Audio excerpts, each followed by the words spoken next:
right, guys, welcome back to another new Legacy episode. I got my man right here, Jacob Lewis, the owner of TG The Gym. We're in Victorville today, and literally just landed, and he hit us up, and we're here, and we're showing off his lifestyle. We're showing off his businesses, how hard he worked over the years. We're creating some crazy content on Sunday, but right now we're going to learn a little bit about Jacob, how he started. Jacob, introduce yourself. Jacob Lewis, nice to meet you. Yeah, he doesn't talk a lot, but he has a lot. He done a lot of stuff behind the scene. He's been in business since when? With the gym, 2012. Yeah, so tangible business, like literally went through all like the hardships for the last couple years. Weathered all the storm already. Because for me, I've only been in business for like 2 years. Yeah, pretty much. And it's like so much up and down. And to see you and to do at your level, because you gave me like a tour of all your facilities today, and been doing it for so long, that's like a lot of respect. Because it's like weather out a storm, It's yeah. Thank you. It takes an amazing team. Like the team gets all the props with everything, and it's just building with like-minded people. Mhm. That once you get with like-minded people and you go into you're going in the same direction. We're all in this together. Yeah. So if it works, and then everybody's taken care of, and that's the type of mindset that you have to have, and especially to keep good people around, because they got to feed their families too. Yeah, I mean, driving around town with you, everyone's like waving hi and stuff. Like you're like a local hometown hero here. You got two really big gyms, so like. Yeah, I mean, I was that? born and raised here though, also, and I've never left. As far as like being an adult, I've never left, and it's my hometown. So if you don't want to help your hometown build, like a lot of people want to, like, oh, I'm leaving this and that. Like, why? Mm-hmm. Like, what are you running from? There's nothing. It's still going to be the same shit over there, but now where your roots are, you're not watering it. So what's going to happen? Yeah. So that's the way I look at it, at least. Yeah. So, let's go back to growing up. Like, let's say, who were you in high school? Like, I could have brought you my yearbook for that one. The same person, really. I did whatever I wanted and caused some trouble. And usually I would max out my suspensions every year, because I learned at a young age, if you get suspended 4 times in a year, you get expelled. Mm-hmm. So what I would do is when I'd get to 3, then I'd be good. Usually that's at the end of the year, and so after summer you're restarting. Yeah, I mean, were you like always an entrepreneur, like minded person, or like what got you to like starting in business and stuff like that? Couple things. One, I have a problem with authority. Mm-hmm. When I mean authority, I mean like a system that's supposed to work for us, telling us what to do. Yeah. So, and that's the same way I looked at like high school, middle school, and all that stuff in a certain way. So, growing up, like, were you ever like an entrepreneur? Oh yeah, no. Minded? I guess you could say yes. I didn't really understand economies or anything like that. I grew up in a small town, like 5,000 people in the middle of the desert. Mm-hmm. So there's not, like, you don't know much as far as that. And the only examples I had was on my side of the family. They were all outlaws. My mom's sister married a police officer. So, a standard, like, American, like, blue collar family. Mm-hmm. And that was an example of, actually working and not. And so I wanted to work. So, with that, like, I would do like little jobs and side jobs and stuff here and there wherever I could, but I didn't understand that, like, what an economy was, because it was always shit. So there was no ups and downs. It was just always shit. So how are you going to know what an economy is if it's always the same? Yeah. Did you grow up in like a middle class plus family, or? Oh no, bottom. Like, I mean, we're talking, most of the time my mom wasn't even on welfare, like 0 income coming in. Damn. No water, no electric, no nothing. What was the hardest like thing you had to face growing up? Hardest? Mm-hmm. Staying out of trouble. Yeah. Yeah.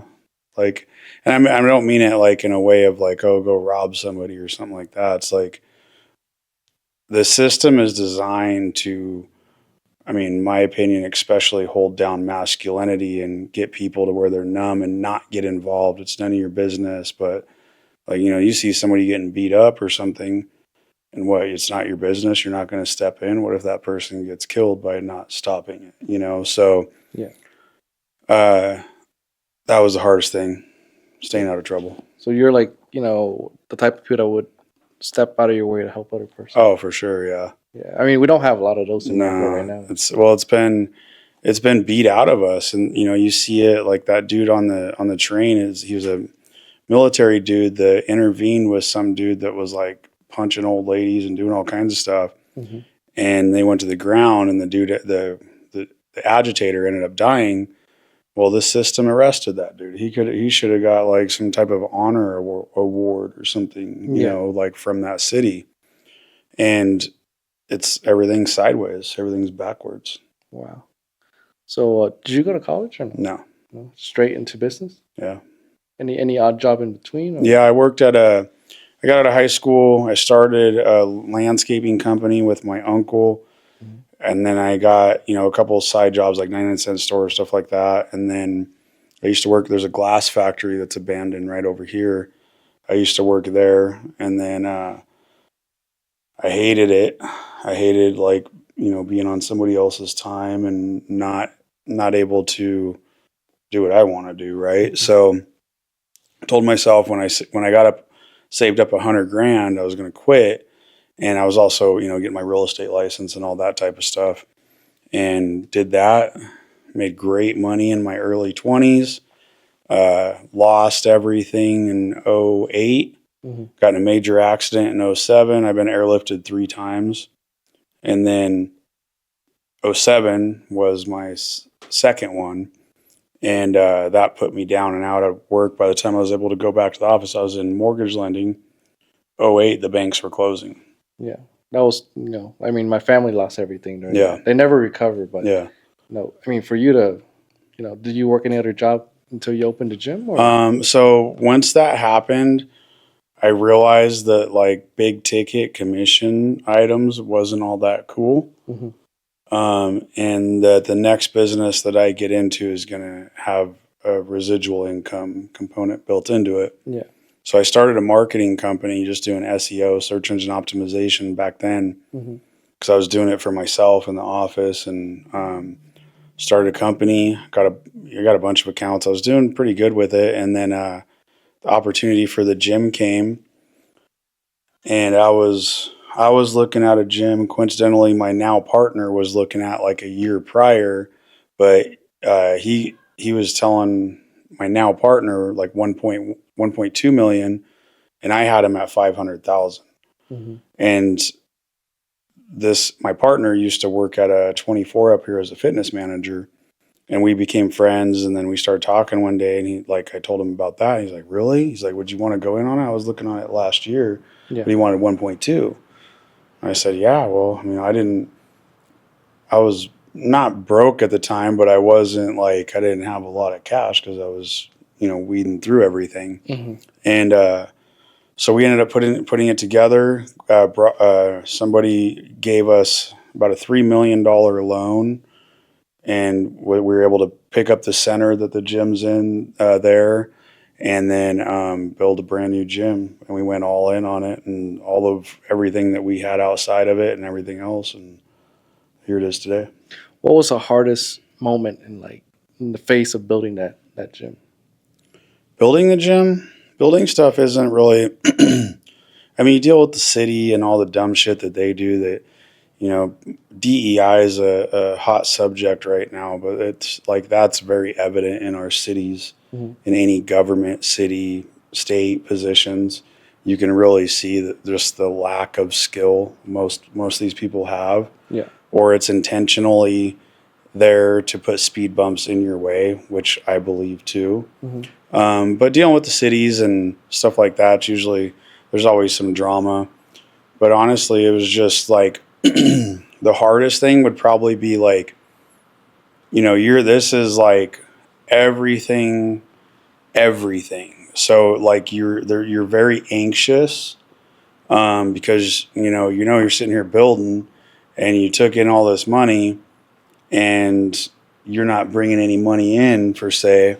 Yeah. So like I think that would probably be the hardest part, but it's really like the best advice I can give to people is like we all forget that stories that are told today have hardships in the past. And like be great, like like we got a lot of young guys and women around us in this office, and it's like sometimes they'll come up like, oh, this and that, and I was like, just something like, so like it's good, like this is how you're learning. You don't get good at fighting by reading a book, you get good at fighting by fighting, right? Yeah. I mean, like a lot of the newer kids, I don't know why, but even I hire and fire a lot of people too. Yeah. They're very sensitive to what needs to be done. I was like, put your emotions aside. That needs to be done, for all of us to make payroll. Yeah. Well, and you come from an older generation, but you have to remember this. Look at these kids. They are raised by an iPad, stuck to a screen, fed all this shit food that most countries, these ingredients are illegal. Yep. And we wonder why our kids are emotional and want it now. It's because everything on those screens, like you don't see it, but everything is happening so fast and they're intaking so much. So that's where the attention span's gone. And then you add everything else that they put in the water. And then if people like vaccinate their kids, which is, I highly recommend, don't do that. Look into the 1986 vaccine bill and look at like what has happened since then. The amount of autism and cancers and everything else that's going on in our society right now.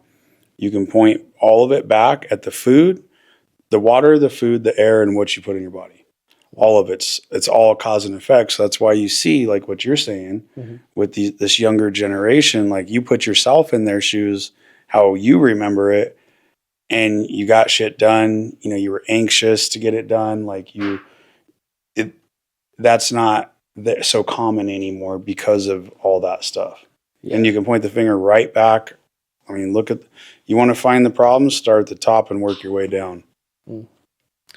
And the crazy thing is, were you there at the January 6th? Oh hell yeah! tell us about that. That's a. So honestly, it was badass, man. It was the best. I get chills thinking about the best moment. Like we were out in front of the White House, and then you got the monument that's like way out in the middle of that field. And that's a huge field, right? Yeah. So imagine looking from the White House across that whole field that's really like a valley in DC, and just stacked people, American flags, like different types of like intercoms and music, and it was like a scene from Braveheart. It was friggin' badass. As far as like the tour, like, I took the tour, I went in, and I mean, it was a complete setup. I've been saying it since day one. Yeah. Now more and more stuff's coming out. Obviously we all just got pardoned, which is cool. But like the one thing that I want to tell the people is like, don't let that piece of like something like that. Don't let the government trick you into thinking, oh, we pardoned them, so it's okay. There's been people that have committed suicide over not being able to handle, the chaos that comes being labeled a traitor through the international media. There's a lot of stuff that has gone on with this that like, I mean, that piece of paper is shit to me. I don't care. Like, I don't care if it's on my record or not. Like, like what now needs to happen, hopefully more people join, is we need to hold who is responsible accountable. Yeah. And that's the United States government, top down, and then the media, and then the politicians, and then so on, each agency, right? But yeah, it was awesome, dude. It was one thing that I went into it looking at two things. One, the doors are open. There's cops. There's people high-fiving cops. Like, it's our building. If you looked it up on Google that day, it was open for hours. You can go visit it any time. The people own it, not these bastards. And then on the other hand of it, Like you look at our Constitution, like the actual Constitution, not United States of America. It's the real Constitution is United States for America. And it's the people's duty to show up and remove invalid leaders Mhm. from position. Like it's the people's duty, like physically. Yeah. And so everything about it is it's just a donkey show and a diversion and a setup. Like, I mean, look at like they put there's 13,000 FBI agents Wow. total. They put 5,000 of them on full time, sole focus January 6ers.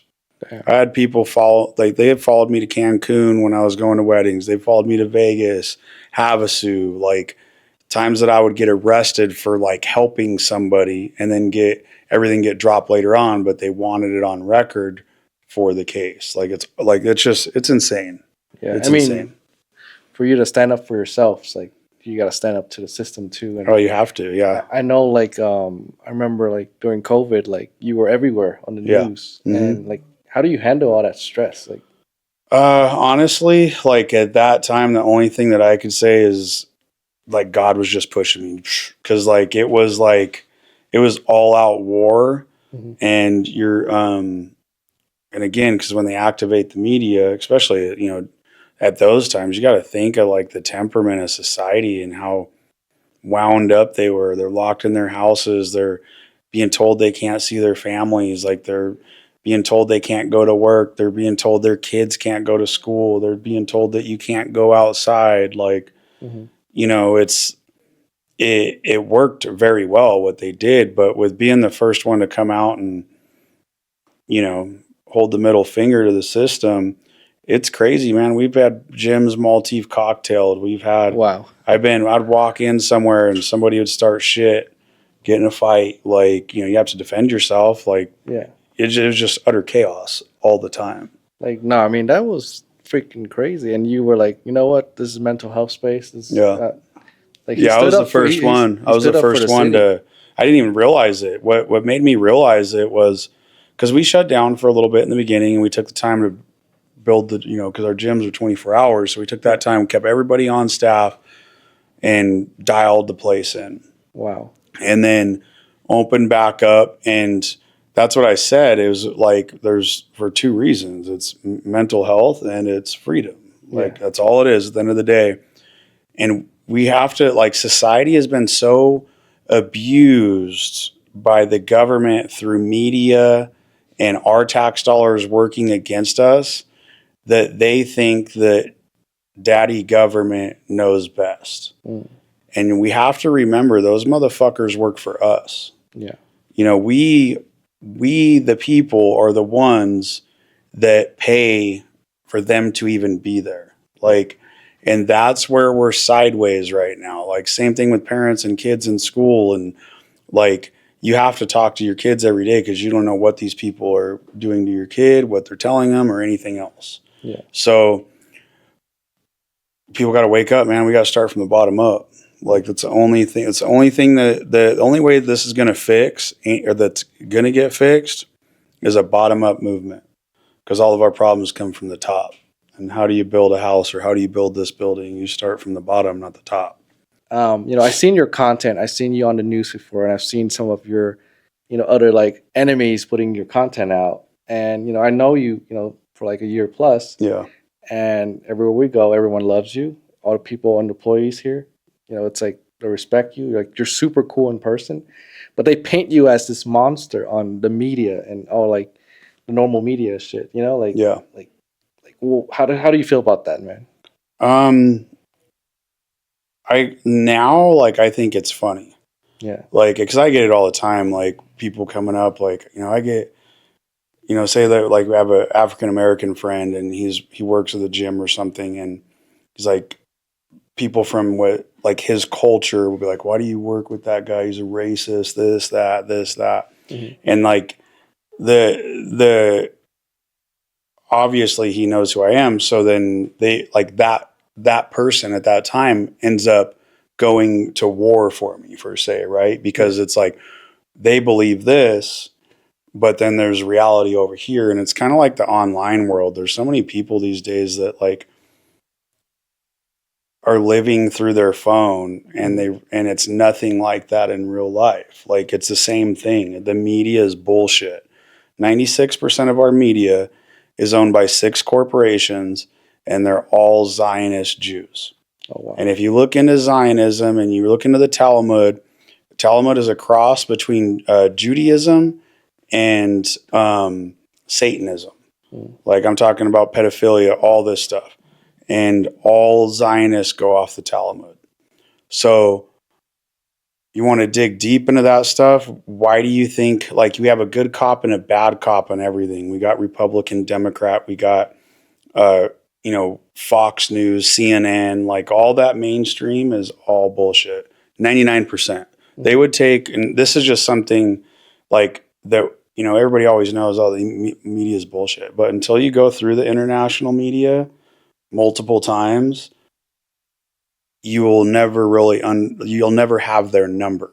But once you do it, and especially like a lot of the ways that I did was in a negative way. They really twist stuff up, like COVID. Oh, he's a grandma killer, he's a racist, this, that, blah, blah, blah, all the stuff. And then January. They call you a grandma killer? Oh yeah. What the? Oh yeah, dude. He's trying to have a gym. And then then the media then go into January 6th, traitor, treason, terrorist, and then the media says that I'm arrested for felonies and firearms and all this shit. Yeah, that's not the case. Yeah, that wasn't the case at all. It wasn't even close to that. Yeah, I got arrested, but it was also set up, and they made me a high-profile case because I was the COVID guy. Yeah, the same people that started COVID and the vaccine mandates and all the stuff that we see are the same people that orchestrated January 6th. So on, the same people that orchestrated 9/11, Pearl Harbor. Like you can go back in history with the same group or organization or whatever you want to call it, and then here we are today. Yeah. So how do I deal with it? Sorry, that was a long, indirect question. You learn, you get tough skin, and you learn what not to take serious. But no matter what, there's always going to be damage from that. Like for sure, like people around me and myself, we all have PTSD from it. Wow. Like it's insane what goes on. Yeah. Like, and you also like it sucks because you always have your head on a swivel, but then you see, like, you come out for a day and you see people are like, it's like that everywhere I go. It's because I take care of people. Yeah. And they know that, and I know that we're all the same.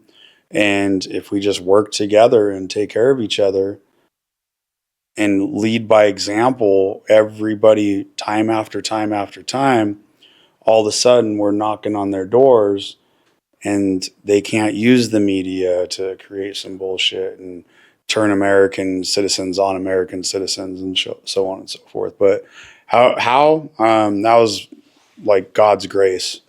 Like, honestly, that's the only thing I could say. I don't know. Yeah. Because like I've spoken to families where their family members committed suicide. I got a letter.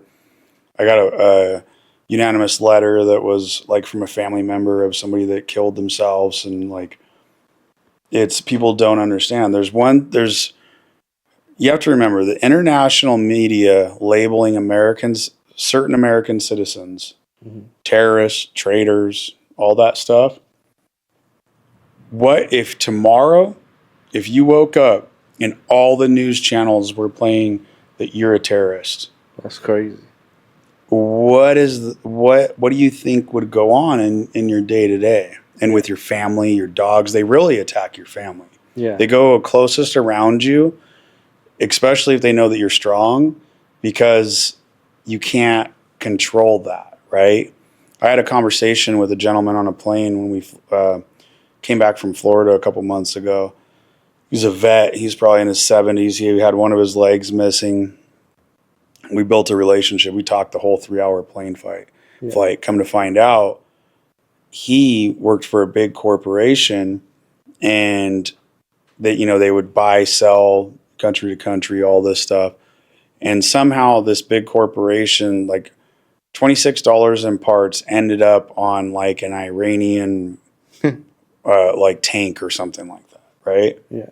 And so the big corporation was in a lot of shit. They pinned this dude, and he didn't even sell him. He wasn't a part of the deal. Nothing. They pinned him. They didn't get him any attorneys. They had their attorneys in the courtroom every time he had a hearing, but wouldn't even talk to him. Nothing. Wow. And he went like an 8-year battle against the federal government. He's like, people don't understand. It's not. It is like what they do to you, but it's really like they go after your family. And I said, exactly. And this is the one guy that I've ever met that had a similar case, because they were trying to get him for like smuggling charges and all this stuff. And he actually had somebody that was a friend that was wealthy fund his attorney's fees. It was like $2 million to fight the government for that long. And at the end of it, the judge basically said that, the government did an injustice here and apologized, then dropped everything. Mm-hmm. But then it's like, oh, the judge dropped everything, but where's the repercussion? There's no accountability going on. The time wasted. Yeah, and that's where I feel the same thing with people that, with these vaccines and all this stuff and the injuries that are coming out of them, like, be prepared to go after them. There's going to be class actions, which will help a lot of the people that don't want to put in the fight, but take the effort to take the step forward. Same thing. You lost a family member during COVID. They were putting people on the ventilators and killing them. It was all, it was never anybody that died at their house. Yeah. They put them on the ventilator, pump it up, blow their lungs up, and then put that remdesivir or whatever. That shuts your organs down. They were literally killing people. Yeah. I mean, speaking of helping people, like, you also helped me on my run across America too. You bought some, purchased some package from us. Yeah. You even like sponsor us. Yeah. And, like, now I'm super thankful for that, because like a lot of people tell me on that run, I was like, people tell me they'll help me. Yeah. But you actually come through. One of the few people that come through. Yeah, I try to do, like, if I commit to something, like, I try to do my best at committing to fulfilling that commitment. Yeah. Sometimes you come short, sometimes you go above, but and I think that's another thing is, like, it's part of building from the bottom up. Like, if you look at with the gym, the majority of our marketing budget all goes into Little League, softball, basketball, wrestling, like at the high school and below levels, and some into the local college up here too. Yeah. We do a lot of stuff with BBC, but that's where people are screwing up, because they'll go spend $5,000 a month with the local newspaper and not get shit out of it. Mm-hmm. But if you could take even a portion of that money and reinvest it into levels like Little League, soccer, whatever it is, right? Yeah. Anything to keep the kids' minds, like, moving and bodies moving, because that's how you're going to advance in life. Like, if they just took that money and put it there, sure, it's not going to, like, repay right away, but you do it over a long period of time, and those kids grow up. Yeah. And then they have kids, and then you're still doing the same thing. Like, it creates I guess you could say a culture, but it's like its own living organism. Yeah. Like, you go into our gyms and it's alive. Yeah, like, I like the vibe. I like the vibe. People happy. It's the people, it's the members, it's the team, and the atmosphere is just a bonus of it. Like, it's alive, and that's how you create that over a period of time. Yeah, I mean, for me, what it seems like talking to you got all this crazy stuff going on. I know a lot of people that don't have as much going on as you, but their ego is, like, huge, But, like, you probably have a little dick. You got a massive dong over here. No, I'm just saying. Usually, like, insecurities. What is that? Yeah, tell me. Like, man, I don't know, bro. They're like peacocking way too hard. Yeah, it's like you're just like, yeah, like Wes Watson saying he's 6'2", and then you meet him and he's like 5'10", and then you see that he gets arrested and he's 5'8". It's like, come on, man. Like, nobody, like, why do you gotta, like, that's just one example of it. Yeah. Like, but then I don't know, man. It could be, like, I don't know. I think that it's a combination of what we were talking about earlier, like all the shit in the air. I mean, look in the air. They're chemtrailing us nonstop. Mm-hmm. It can't be good for us. Like, people are losing their minds, going all crazy all over the place. Like, especially in what we saw earlier when you're driving. Mm-hmm. Yeah. Wow. They're in the middle of the street with a tire. Yeah, yep. Yeah. Dude, I have my old page before the feds took it. I used to, because I was so fucking irritated with Newsom and his Prop 47 bullshit. Yeah. Because, we have commercial centers and like this is our life's work. And like I take it serious that people come to our business and know that their shit is safe. Yeah. Whether it's their wife, their kids, or their car or whatever. So, when Newsom did all that stuff with Prop 47, it just made all the scumbags lawless even more. Yeah. So then, you have gyms, you have high traffic areas, Wait, their cars are parked. what is Prop 47?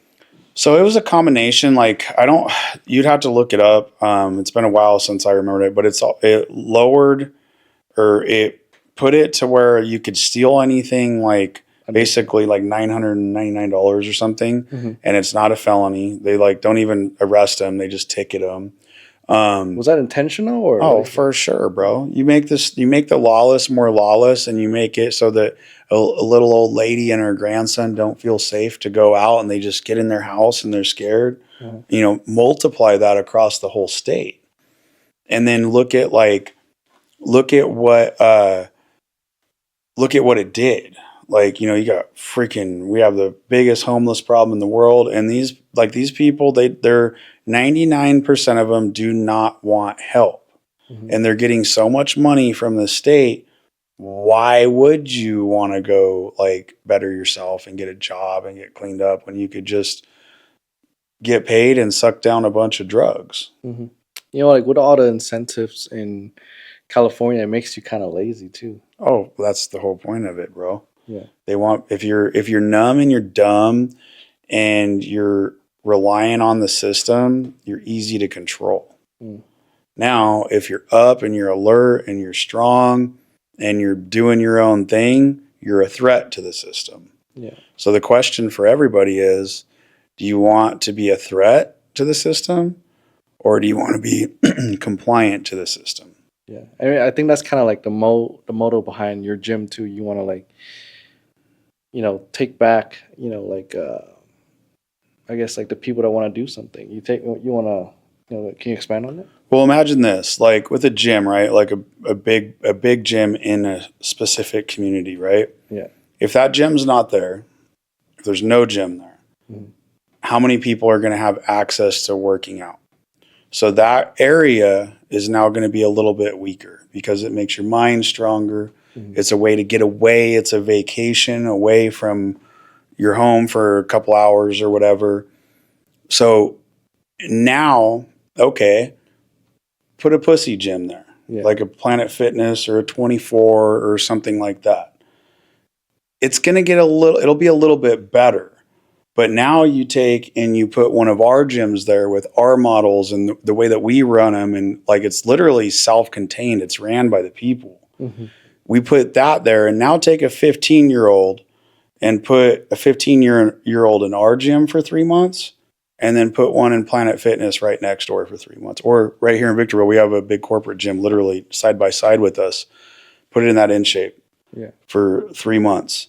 And then watch how those two kids come out, not only physically, but mentally and just all around. It's going to be because even with our platforms and stuff, we talk the real shit. We use whatever influence we have to try to show the people to break away and look at this over here.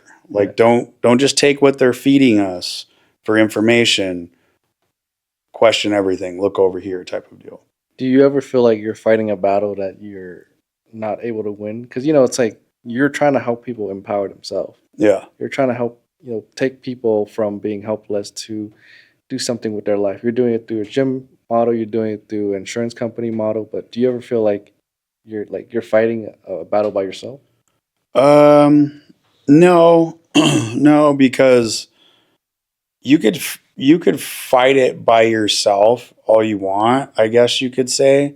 But if you're not putting the time into developing people, then you're just spinning your wheels. Because what happens is what you're around, like, for example, we have a lot of guys these days and women too that are obsessed with like entertainment sports. Mm-hmm. Like the NFL is no different than the WWE. Yeah. It's not. Mm-hmm. And people running around these guys putting other men's names on their back and being proud of it. It's like, bro, instead of being a fanboy for that shit, why don't you be a fanboy for your country and start building from the bottom? Yeah. You know, it's cool to have hobbies and stuff like that, but I kind of went off on a tangent on that one, and just that shit irritates the hell out of me. No, I mean, I see a lot of people like when I used to do a flag ceremony for the Warriors, I would do the flag ceremony, and people in the crowd when they win, they're like, "Oh, we won!" I was like, "You didn't do anything. You just watch and cheer." Bought popcorn. Yeah, or like you hear that with conversations with a lot of guys, like, "Yeah, we're playing so and so today," and I'm like, "You're fat. You ain't playing shit. Yeah, you're not doing shit. Oh, like you own the team. You playing? Like, what's going on here? I didn't know that. You own the team." Yeah, that's always irritating me. That's like you're taking somebody else's work and like saying it's yours. Yeah, and did you, like, and you didn't get paid for it. You paid them. Yeah. And also, I mean, look into how Rome fell. Like, that's what they're doing with us with all this shit. That's true. It's all, think about all these majors. That's why I don't support any of the major stuff. Like, I go for like the kids and we host MMA fights up here through the Gladiator Challenge. We're doing 4 this year. Yeah. And, you know, we'll bring out 3,000 to 6,000 people. We'll pack out whatever venue we have. And it's not people that are at the top that have already sold out. Like, sure, we want to get them there, but hopefully in that meantime, we get some of them there. And then we also wake them up at the same time so that they're a different person by the time they get there. Like Ryan Garcia, we helped him with his early years of strength training and all that stuff. Dom Reyes, we got a bunch of boxers and stuff. Actually, there was just 4 kids that, one of the kids, we just had a banquet at the Bulldogs Oak Hills up here, and he signed his game helmet for me. He went to UCLA first round, like top round pick, and then a couple other ones went to, I think it was Utah or whatever they were. But like, that's a cause and effect of what I'm talking about. We've sponsored those teams, like high school football, baseball, all that stuff, since they were freshmen. And then now look at, not saying that it was like that we had a part of that, but we did have a part of that because we're also teaching them, hey, like, this is what you do when you get to the level when you're able to be able to do it too, pay it back type of deal, you know? That's so cool. Like, most people that are just in business for themselves, you're like trying to build communities. Yeah. You're trying to you're going above beyond, and like from what I'm feeling, what I'm seeing, like, you're not the type that's like, oh, am I going to get something back from this? You don't care about it. I know. Whatever. Yeah. No, it's all the way I look at it is the more people you help, the more people they are going to help. But also, if shit ever hit the fan, like, that's your team. Wow. You know what I mean? That's your let's go to war, motherfucker. You know? So, it's people got to get out of that mindset of like, oh, what does it do for me? Of course, like, be cautious of what you're doing and don't, because you want to help somebody, give them your grandma's whole life savings or something, like, but like, be like, give a man a pole, don't give him a fish. Yeah. Type of deal. Freaking fire. What is give me 3 business lessons you wish you knew sooner, after all these years of experience, decades of experience, that someone that's starting out their business today would take and like literally compress time. First thing, I didn't have any clue about mentorship, and that's probably why I put a lot of focus on that with like a lot of people around me. Mentorship, sooner than later, identify somebody that is a direction that you want to go, and not only business or money wise. You got to look at everything about them. You have to look at do they have a spouse? How is that life? How, all the way around, because there's people out there that have a shit ton of money, and it's not money. If you can remove the money part, yes, it's definitely one of the things you want to look at, how successful, but identify the people around you And I mean, like as a young person, I would just straight up ask them. I would straight up like go to them and say, look, I want to better myself, and I see what you do. This is what I like just kind of feel it out. Yeah. But so mentorship, number one. Number two, that I would do different.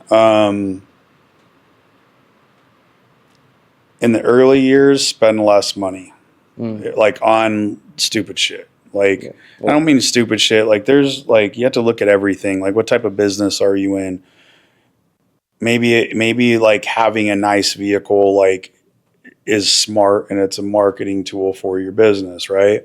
But now if you're working for the railroad and you want to get into a business, you probably shouldn't go buy $100,000 truck and put $40,000 into it or whatever. You should probably take that money and get it to where you can get out of that job so that you can remove the chains.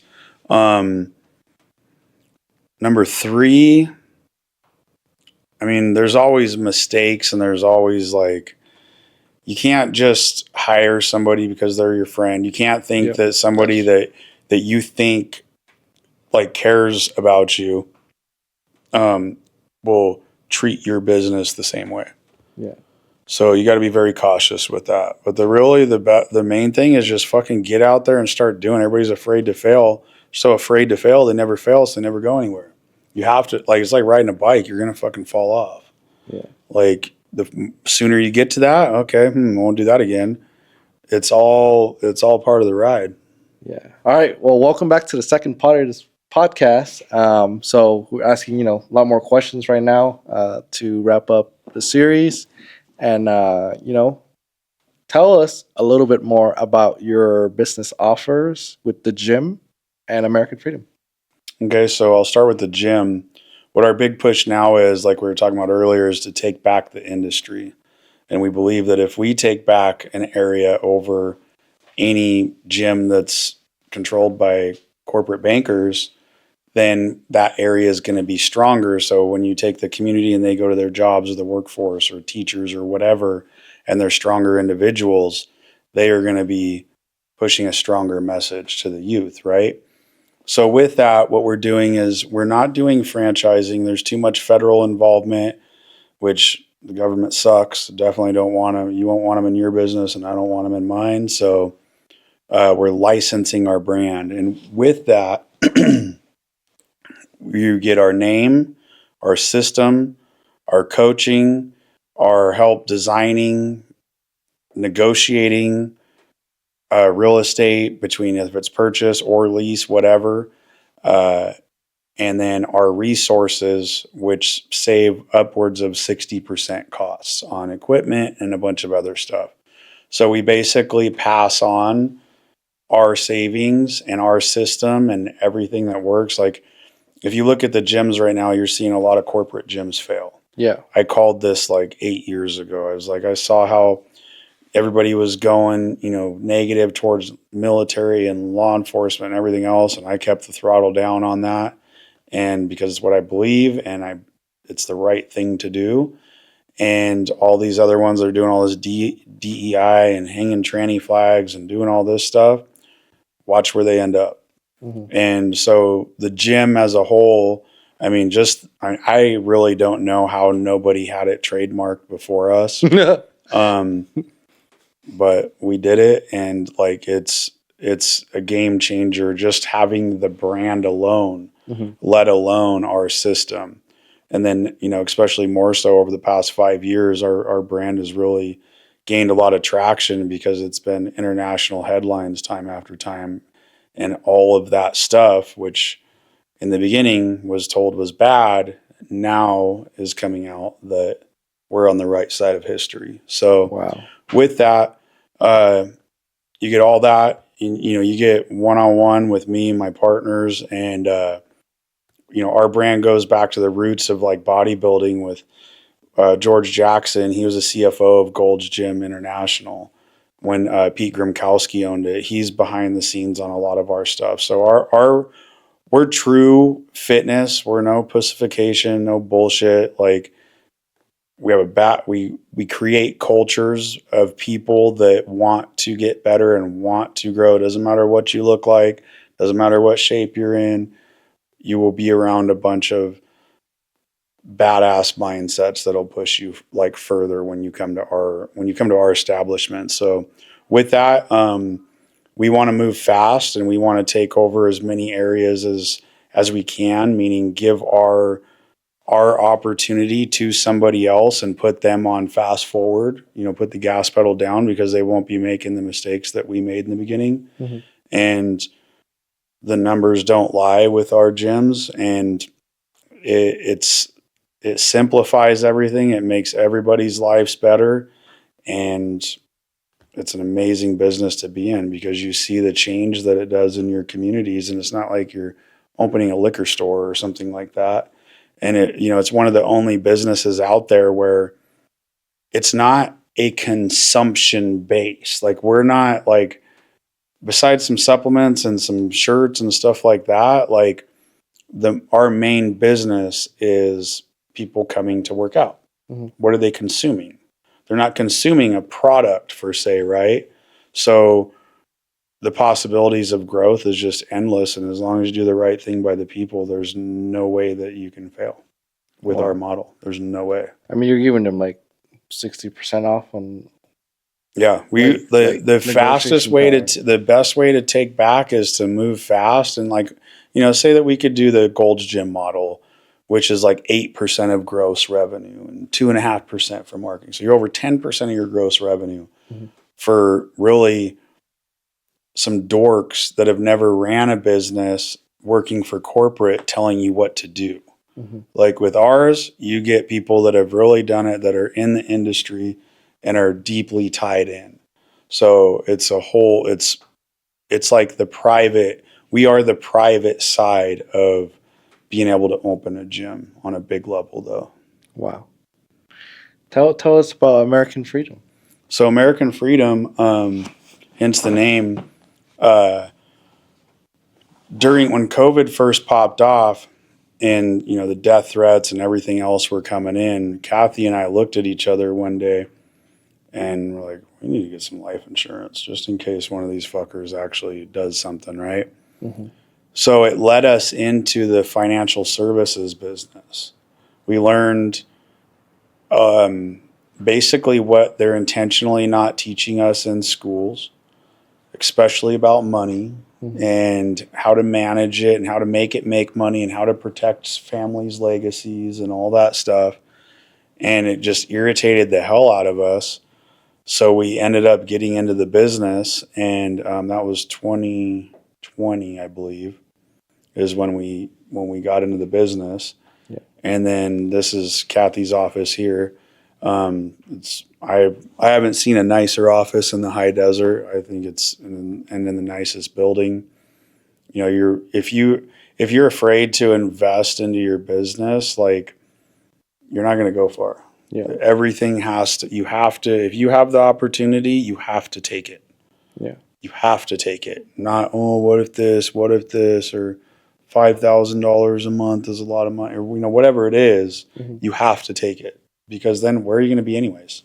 Yeah. In the same exact fucking spot. So I see that with a lot of these younger people that are starting businesses. They want to scrape everything off instead of go leaner and put it back in, So they want to celebrate too early. Yeah. And I'm all about celebrating, though. You have to enjoy the fruits of your work, so, but also too much of it's bad. Yeah. What is, let's say if you disappear today, what is one message you want to leave to the world? I would say disrupt everything. Yeah. Stop being numb. Stop with all the entertainment bullshit. Focus on what's around you.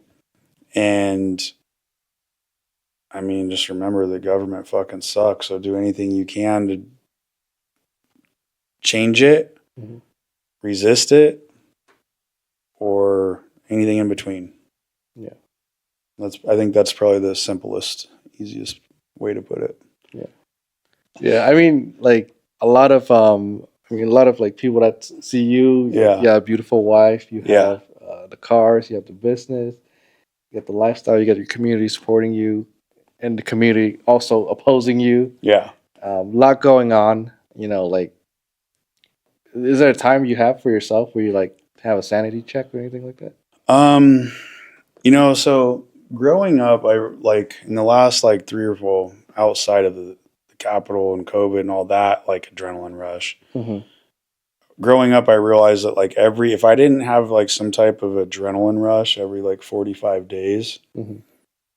yeah, it started affecting me. Either Mm-hmm. I'd be more irritable or, whatever, like I just noticed it affected me.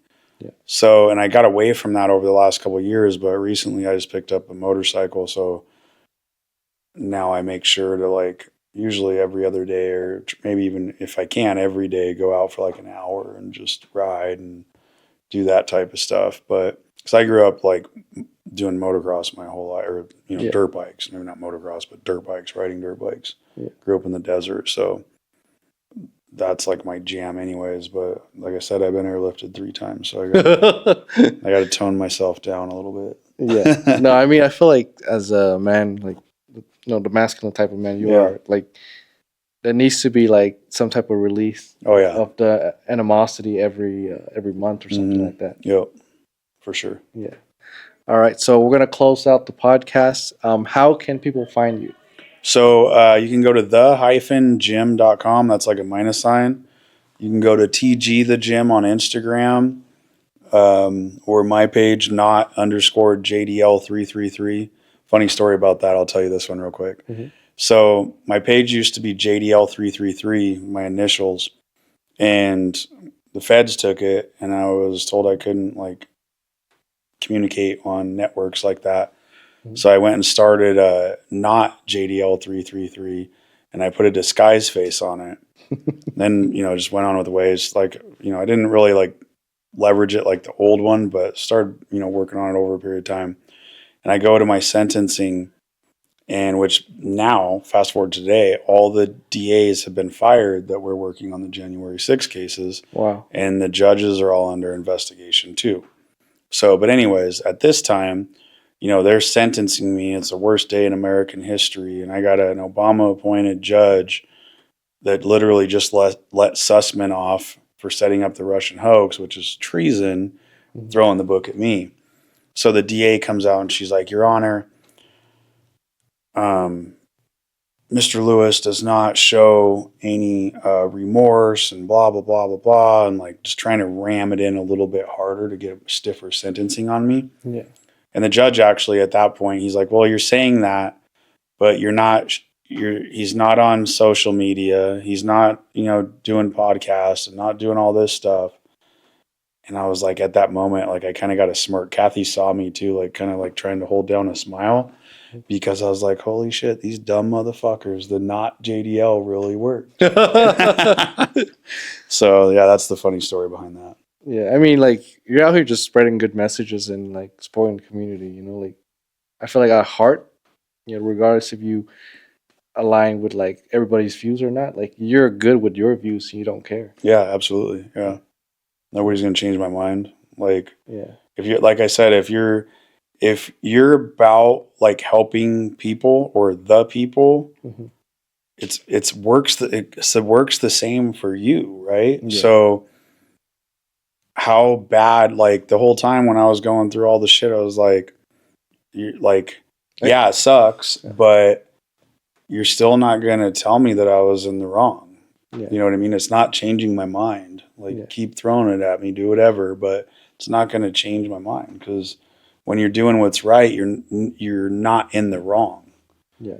No matter if people tell you different or federal governments or anything else. Like, Well, what's one more question? What's the biggest risk you ever took in this life?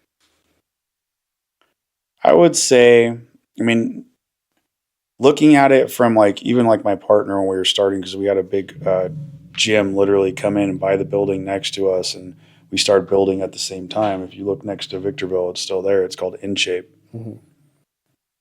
And like my partner was getting a little bit nervous because he's like, man, maybe we should, because the guy was like trying to bully us into selling. And long story, I had a long sit down with the CEO and made him underestimate us, and it worked out perfectly. But Mhm.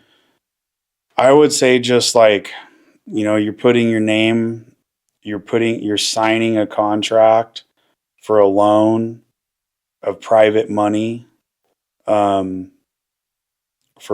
whatever it was, $3 million. And, I just pissed the bed. I went bankrupt. I lost everything. By the time I got in that, I airlifted in '07. By the time I was able to go back to the office, it was '08, and my head was still fucked up from a head injury. Mhm.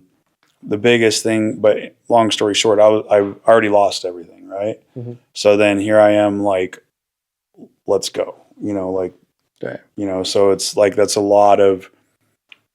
it's a high risk, like it's private money. So you don't like, it's one thing to let down a bank. It's different to let down an individual. Yeah. Fuck the bank. So 2024, I think, I don't know what's going on in the economy, but it hurt a lot of people. And now, like 2025, we're on like a recovering phase. A lot of people I know went bankrupt. A lot of people I also know are struggling financially. What are some advice you would give them to go through these hard times? Because you said you were bankrupt yourself before. You recovered from that. Like, what was the sauce? um, I mean, it's just the mentality of like falling down and getting up. Like you trip and fall as a little kid, and depending on how your parent reacts is how you react. So like you see a kid fall, instead of saying laughing, clapping, telling him good job, you see a parent run up to him. Hmm. Oh, are you okay? And then the kid starts crying. That parent is developing a sissy, per se, right? So we're all gonna like fall down and hopefully get back up, but it's no different than tripping and falling down. Are you gonna sit there and lay down the rest of your life and pity me? Oh, I can't go, fell and nobody's picking me up. Or you're just gonna get back up, dust it off, and keep moving. It's as simple as that. Like, people overthink a lot of the emotional stuff so much. Like for me, I've trained my mind to always look at the positive, Hmm.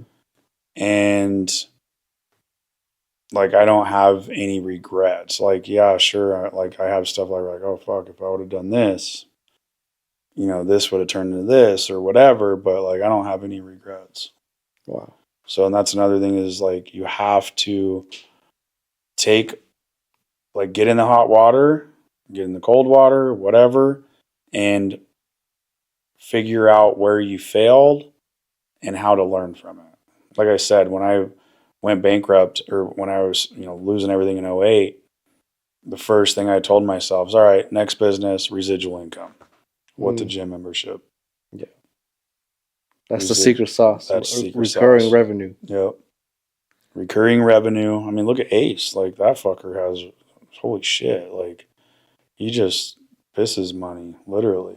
He gives a lot of it away. Yeah, and same thing. Like, that's what you should do. Like, money is only a tool. It's not like it's put in our head is like all this stuff makes somebody have status and this and that. Like, some of the people that I've met with the most money Mhm. are the poorest people I've ever seen in my life. Mm. They're weak.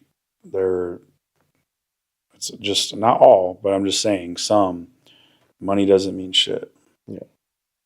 And well, especially our money, because it's fake. The Federal Reserve is a private bank controlled by a foreign corporation, and our money is fake.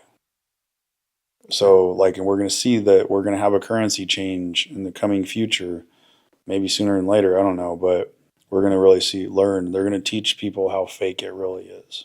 Damn. All right, and I think that's the end of this podcast. Appreciate you for your Yeah, time. thanks for coming out, brother. Appreciate you for supporting me on the run across America. That Yeah, was that like was fucking crazy. that was wild. Might never do that again. Yeah. That was low key really hard. Like, Yeah, I for remember sure. coming through here, like I see the route I took Yeah. driving here. I was like, damn, like because when I was at the part where we hit the desert, Yeah. that was when I was like, am I really gonna finish this? Shit. Yeah, and you're just in California. You still had to get to New York. Yeah. No, Yeah, that shit's crazy. no, but thank you for always showing love, supporting, and like, supporting our business too Absolutely, as well. yeah. And yeah, man, like without you, fuck, probably wouldn't happen. You know. No, I'm likewise, bro. Thank you. Appreciate you, man. Peace. Peace.